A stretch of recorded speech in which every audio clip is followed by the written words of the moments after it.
Okay, everybody, we're going to go through a full sculplla treatment.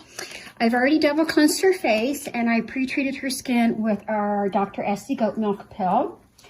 The thing about the sculplla mask is you want to customize the mask based on what their shape is.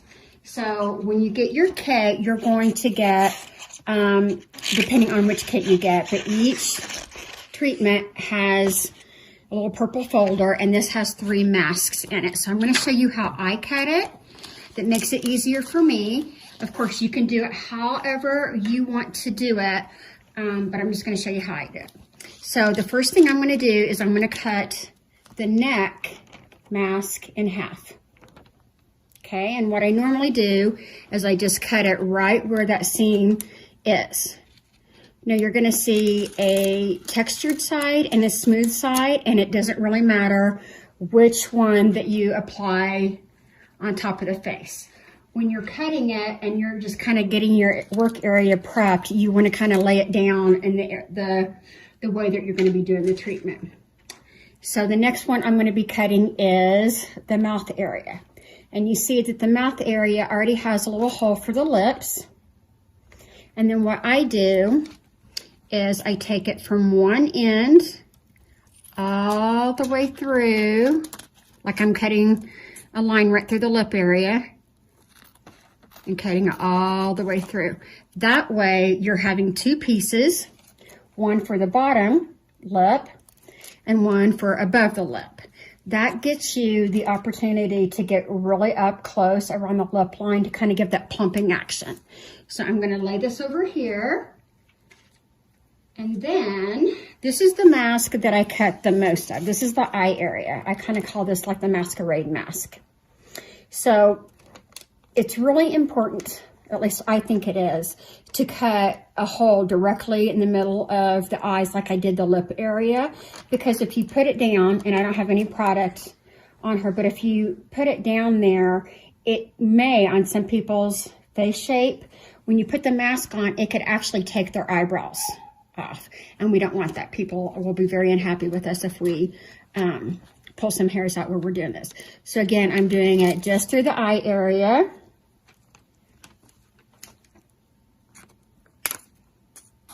So then I have 2 pieces.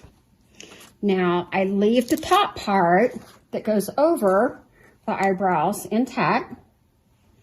But then what I do on the part that goes underneath the eyes, I cut this into 3 pieces. So it may not come on the camera very well, but you have like a slit right here. That's about where I'm going to cut it, and that's going to be for that under the eye area. Then the one on the other side. So I'm going to have a piece for under each eye and one for the nose. Now, I've seen a lot of different other techniques on this. This is just mine. So you kind of have to figure out what's going to be best for you. I do recommend that you do this before you even start the treatment, because you want to keep your hands completely dry when you're doing the treatment, okay? Now, I'm going to kind of walk you through all of this. The first thing is you're going to also get, and depending on the kit that you get, you're going to get at least 1 ampule. This ampule is a 20 ml. This is good for 5 treatments. It's already pre-measured out. And so it's important that you use your syringe when you are applying it, because that's going to keep you with the proper measurement. A lot of people will sometimes say, I ran out of my ampule, and that just means that they've used too much. So this has been tried and true, clinical studies, and just stay to this amount. So the forehead and under the eyes, so everywhere where that masquerade mask was, I'm going to do 1 ml. So the syringe that you get in your kit is 1 ml. And by the way, 1 ml is the same as 1 cc. So don't let that confuse you if you get a syringe that just says 1 and then it says 1 cc. So it's the same thing. So then I'm going to go ahead and take the ampule with my syringe and just kind of drip it all the way around, or just apply it with the syringe. You want to make sure that you get the bridge of the nose, the 11s, the side of the nose.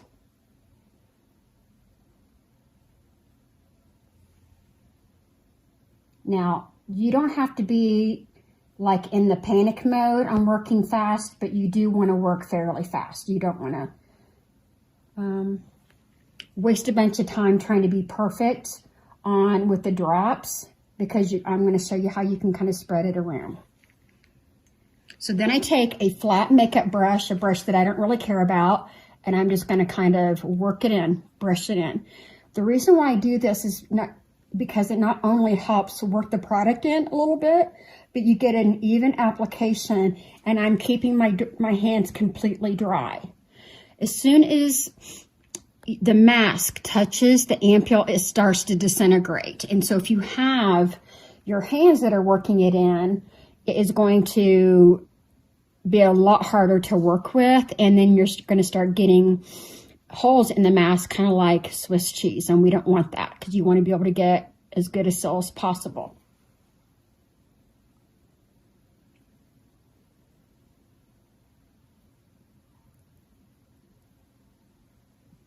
Now, I did not measure the outer perimeter of her face, and that's really okay, because if it hangs over in her hairline, it's not a deal breaker. It's more important to get a good application and the rest of it to sell pretty good. Okay, so I've got that on there pretty good.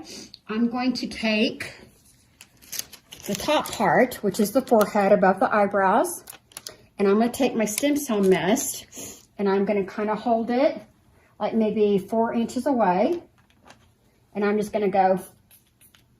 I make sure that I get, you don't want it to be saturated, but I make sure that I get it pretty even, because you're going to get a better seal that way.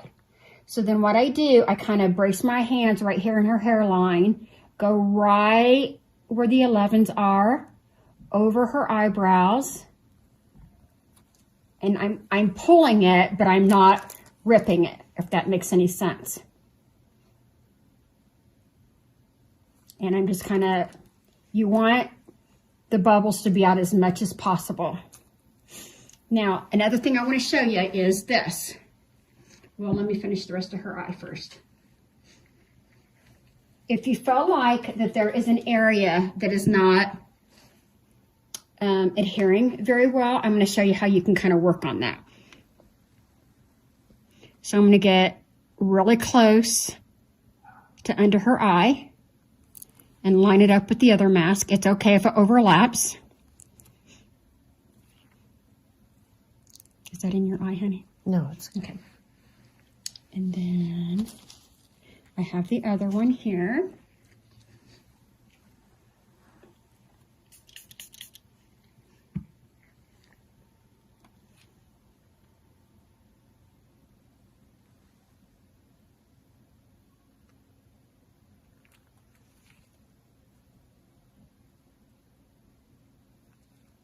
Okay, and then the last part is going to be the nose.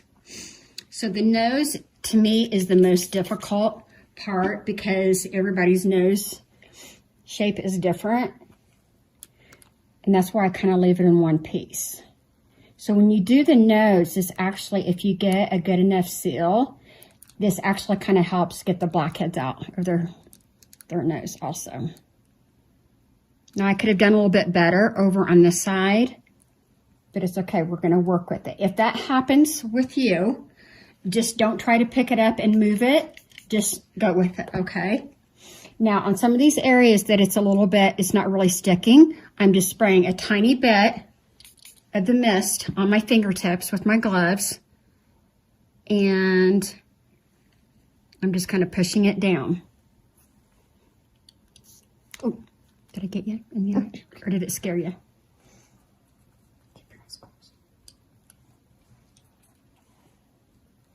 Okay, now it's not, can you kind of zoom in on the hairline here, honey?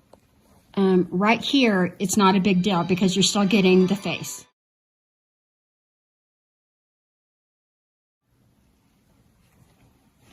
Okay, now we're going to move on to one side of her neck. Now with the neck area, it's going to be a total of 1.5 on the whole neck, but I only do half the neck at a time. So I'm going to bring this up to 0.75 in the ampule. And then I have my client kind of stretch their neck out. So I'm going to do this side first, and so look that way, like you're looking over your shoulder. See, the flatter you get it, the better seal. And the reason why I do it half of the neck at a time is because when one side is drying, you can be working on the rest of the face, and then you finish up with the other half.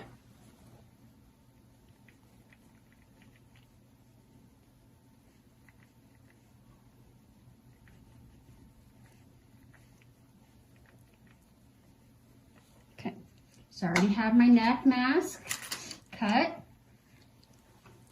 Again, spray it a couple times. Then I'm just applying it. The neck, you just the reason why it's easier to work in sections is because then you're able to get it smoother. Okay, so that doesn't look bad. Again, I'm going to take a little bit on my fingertip. And rather than using more ampule, I'm just pushing it down with this, okay? Now, I'm not worried about this flap right here because when I finish the other part of her neck, I'll kind of be tying that in together. But see how as soon as it hit the ampule, it starts to like almost shrink wrap, okay? Don't worry about that bubble right there, just go with it, okay? Now, the lower part of the face, you're going to do a 1.5. So I loaded up a 1 millimeter.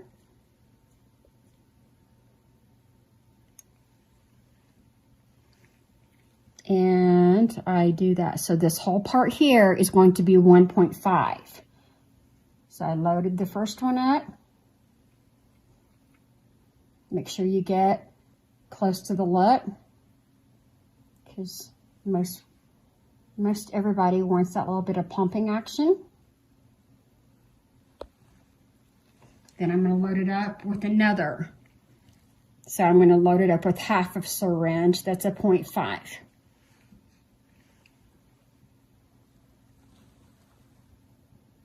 And I get it a tiny bit under the chin because this particular mask kind of wraps around the chin just a tiny bit.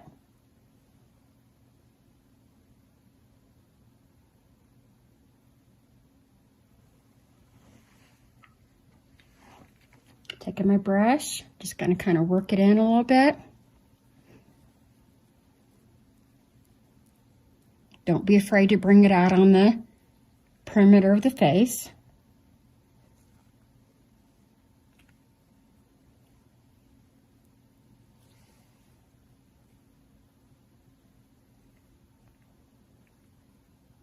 Now, if you have them under a light like we do for the video, just know that the mask that's going to kind of help the mask dry a little bit. You can also have them under red light or a fan, just depending on how humid your room is. We say that you probably are going to need it to dry for about 30 minutes. You want it to be kind of crunchy when you remove it. That's why a lot of estheticians like doing a dermaplane before this treatment if they have a client that has a little peach fuzz on their face. You don't have to remove that, but you can do dermaplaning, but you can't do waxing. The reason being is because you need that hair follicle inside to be used as a wick to pull it down. So I'm going to kind of measure this right as close to the lip area as I can so we can kind of get a little bit of that flipping. And it's okay if it's just on her lips too. That's especially in the corners there. Okay, then I'm going to take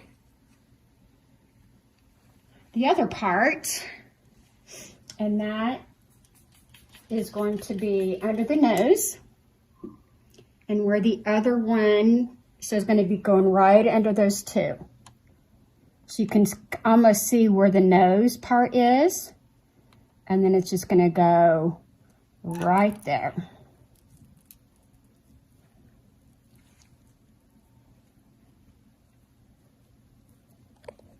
Okay. Again, there's going to be some people that it's going to overlap. Some people it's not. So I know a lot of other estheticians will do a lot of different pieces, and that's okay. There's nothing wrong with doing that. It's just depending on what you want to do, what's more comfortable for you. I feel like a lot of different pieces makes me feel like I'm doing a jigsaw puzzle, and I don't want to do that. So the last part I'm going to be doing, I have it 0.75. I'm going to be doing the other part of the neck, because remember the neck is 1.5. The lower part of the face is 1.5. And then the masquerade mask that goes over the forehead and under the eyes and on the nose is a 1 millimeter. So that adds up to 4. That's why you can get 20 treatments out of each ampule. And if you're using more than that, you're wasting your product. So when you need more, just spray more of the ampule. Now, one thing I did not do before this treatment that you can totally do if you have someone that has drier skin, you can do a little bit of the sculplla before you go into this treatment. That will help with dryness. It kind of is like a polylactic sandwich. So you're doing it before and then you can do it afterwards. Now keep in mind that that is actually probably going to increase the drying time, and it may or may not get as crunchy. See how I just kind of overlapped those there, and so now I'm getting a really good seal. That's why I wasn't too worried about that one kind of coming up. Now I've got the mask on her. Just kind of going and smashing it down a little bit. And see, I just barely smashed it. I'm not moving it. I'm just kind of barely touching it and getting the air bubbles out. Then I'm going to kind of go around, do the outside perimeter. See, I'm just barely putting some on my finger and barely going like that. And again, don't worry if it's not 100% perfect. It takes, you know, we did this last week and it was like near perfection on the application, and this isn't as good. So you know what? It's not going to be perfect every single time. So just move on with it. Okay, so she's going to be drying for about 30 minutes. I want to tell you, because we're going to be shutting the video off, what we're going to be doing after I take this mask off. As soon as I take the mask off, I'm going to be doing the sculplla. The sculplla, we have this in 2 sizes. This is the large size. It's 120 ml. And this is 3 or 4 months. Typically with me, it lasts about 4 or 4.5 months. You want to make sure that when you use this in the home care, that you're doing this on clean, dry skin.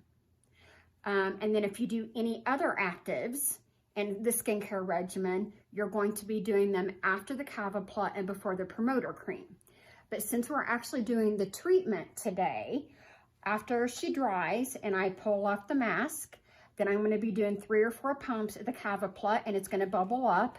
This product has caviar, polylactic, and an oxygen carrier. The oxygen is not a hydrogen peroxide, but it works to help brighten the skin, and that's the mechanism, also the bubbling action that pulls it down into the skin. The hair follicle grabs it and it pulls it down even more. And polylactic is a collagen synthesizer. So what that means is when it absorbs into your skin, it actually is helping our skin produce its own collagen. So polylactic is the same active ingredient as the injectable Sculptra.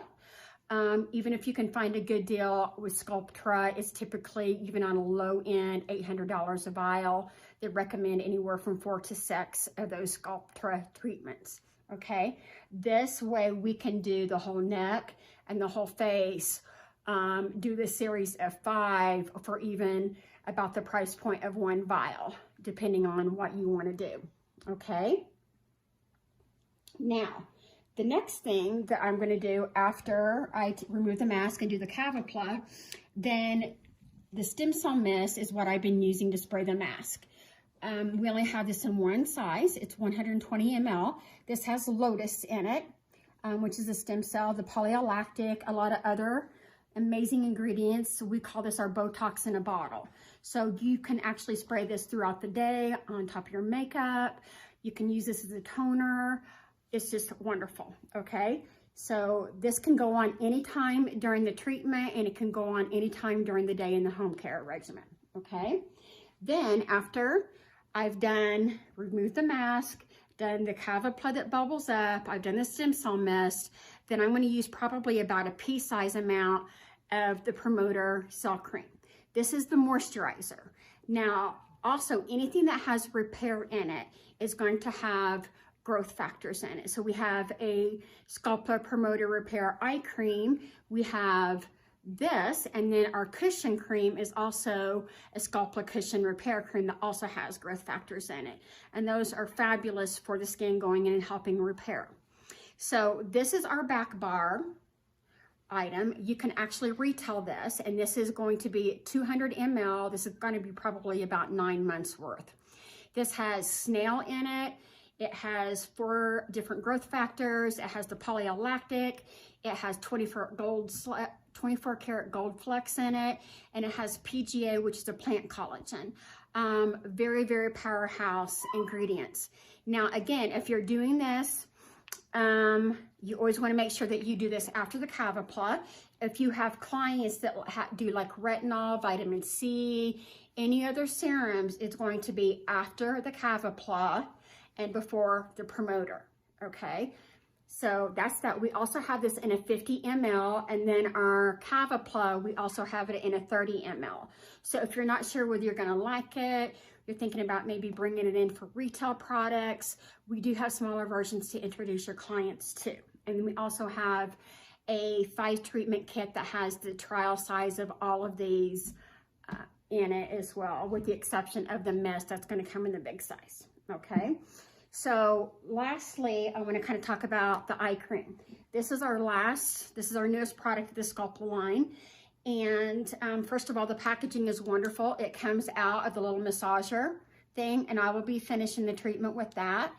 And that's just a tiny bit, but I have some accounts that like doing one under each eye, which is typically what I do. I have some clients that just like using one for both eyes. It totally depends on what you want to do. What I do is I will also put it around my lips or on top of my lips, because this also has the polylactic in it that's going to be the line filler. It actually helps plump your lips. That has growth factors in it, just all kinds of wonderful things in it that's going to help plump around the eye area, fill in the line area.